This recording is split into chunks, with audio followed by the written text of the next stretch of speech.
Bismillahirrahmanirrahim. Assalamualaikum warahmatullahi wabarakatuh. Salam sejahtera dan salam sehat selalu buat kita semua. Semoga di tengah kondisi pandemi saat ini, kita semua masih diberikan kesehatan dan kekuatan untuk menjalani rutinitas keseharian kita. Alhamdulillahirabbil alamin. Wassalatu wassalamu ala asyrofil anbiya'i wal mursalin wa ala alihi washabihi rasulillahi ajmain. Qala rabbi shrah li sadri wa yassir li amri wahlul 'uqdatam min lisani yafqahu qawli. Pada kesempatan kali ini, saya akan memaparkan atau mempresentasikan sebuah materi terkait akuntansi syariah dengan judul Akuntansi Syariah, Hubungan Syariah Islam dan Akuntansi, serta Perkembangan Transaksi Syariah. Nah, dalam hal ini, dosen pengampu saya adalah Pak Wirmi Eka Putra, SE MSI. Dan sebelum lanjut ke pembahasan, ada baiknya saya memperkenalkan diri saya terlebih dahulu. Perkenalkan, saya Ridho Prasetyo dengan NIM C1 Channel 19097 dari kelas R9 Akuntansi, Fakultas Ekonomi dan Bisnis Universitas Jambi. Marilah kita simak pembahasannya berikut.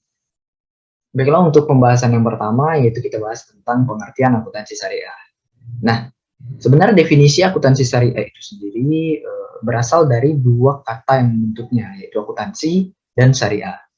Yang mana akuntansi itu merupakan kegiatan sistematis yang diawali dengan mengidentifikasi dokumen transaksi yang kemudian dicatat dan digolongkan serta melakukan pengkisaran terhadap transaksi tersebut, lalu disusun laporan keuangan guna untuk pengambilan keputusan.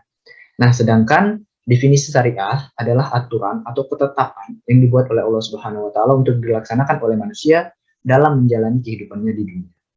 Jadi, secara simpel atau singkatnya, akuntansi syariah merupakan proses pencatatan akuntansi, pencatatan transaksi ekonomi yang berdasarkan prinsip-prinsip syariah atau sesuai ketentuan yang telah ditetapkan oleh Allah Subhanahu wa taala. Baiklah, selanjutnya kita akan membahas tentang perbedaan kriteria akuntansi syariah dan konvensional. Ada beberapa perbedaan kriteria dan 4 di sini. Yang pertama yaitu dasar hukum. Jelas, seperti yang kita tahu bahwa akuntansi syariah itu berlandaskan atau berpedoman kepada Al-Quran dan Sunnah. Sedangkan kalau akuntansi konvensional lebih ke arah teori ekonomi modern.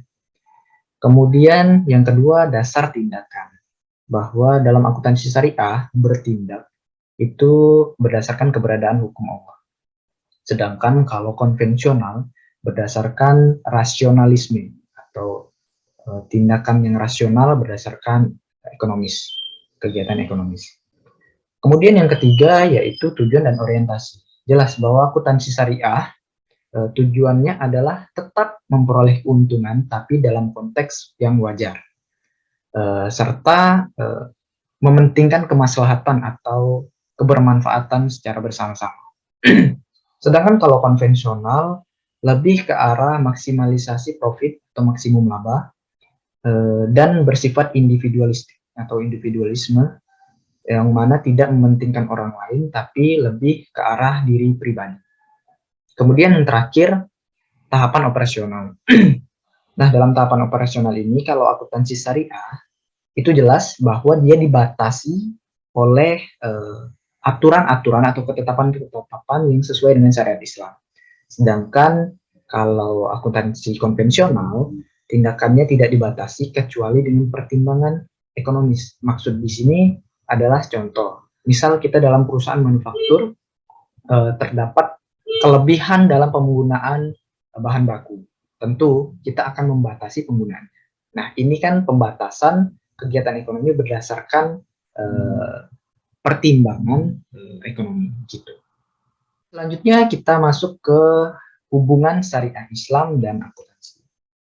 Jika dikaitkan antara syariah Islam dan akuntansi, tentu kita harus berpacu atau bertolak ukur pada pedoman hidup kita. Salah satunya yaitu Al-Quran.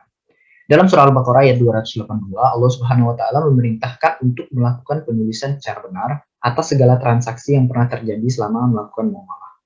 Nah, di sini lebih ke arah transaksi yang non-tunai, dari penafsirannya, itu lebih ke arah transaksi yang non-tunai atau melakukan hutang piutang, gitu.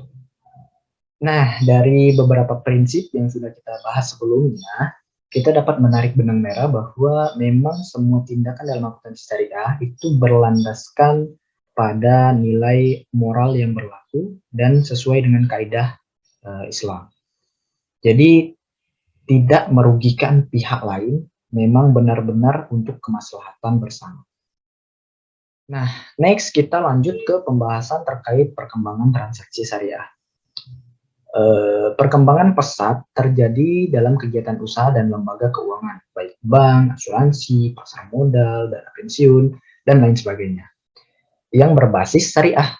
Nah, dalam beberapa periode terakhir, itu lembaga keuangan telah meningkatkan volume dan nilai transaksi berbasis syariah, yang tentu dengan peningkatan hal ini akan juga meningkatkan kebutuhan terhadap akuntansi syariah. Nah, dari seluruh historical atau perkembangan akuntansi syariah itu tidak terlepas motoriknya atau penggeraknya itu adalah sektor perbankan, baru sektor yang lain. Nah, di sini saya merangkum sejarah perbankan syariah secara singkat, yaitu mulai dari tahun 1963 di Mesir, yaitu berdirinya Midland Local Saving Bank, yang kemudian direstrukturisasi oleh pemerintah menjadi Nasser Social Bank pada tahun 1972. Kemudian di tahun 1975 berkembang kembali ke daerah Timur Tengah dengan berdirinya Islamic Development Bank, dan berkembang juga sampai ke Eropa, yaitu di Luxembourg pada tahun 1978, dan di Swiss pada tahun 1981, kemudian di Denmark pada tahun 1983. Kemudian sampai lagi ke Asia, yang mana pada tahun 1982 di Malaysia berdiri Bank Syariah. Kemudian di Indonesia 9 tahun setelahnya berdirilah Bank Muamalat Indonesia pada tahun 1991. Nah, dengan berdirinya Bank Muamalat Indonesia tahun 1991 itu menjadi penopang, salah satu penopang yang mengembangkan akuntansi syariah di Indonesia. Nah, ada beberapa perkembangan regulasi terkait akuntansi syariah dari sejak berdirinya Bank Muamalat Indonesia tahun 1991. Kemudian pada pertengahan bulan Juli 2008, Dewan Perwakilan Rakyat atau DPR mengesahkan dua undang-undang yang penting, yaitu Undang-Undang Surat Berharga Syariah Nasional atau SBSN tahun 2008 dan Undang-Undang Perbankan Syariah tahun 2008. Dengan dua undang-undang baru ini, Indonesia diharapkan dapat mengambil peran dalam perkembangan ekonomi dan keuangan syariah, sekaligus menjadi pusat ekonomi dan keuangan syariah internasional atau International Economics and Financial Hub yang penting di Asia.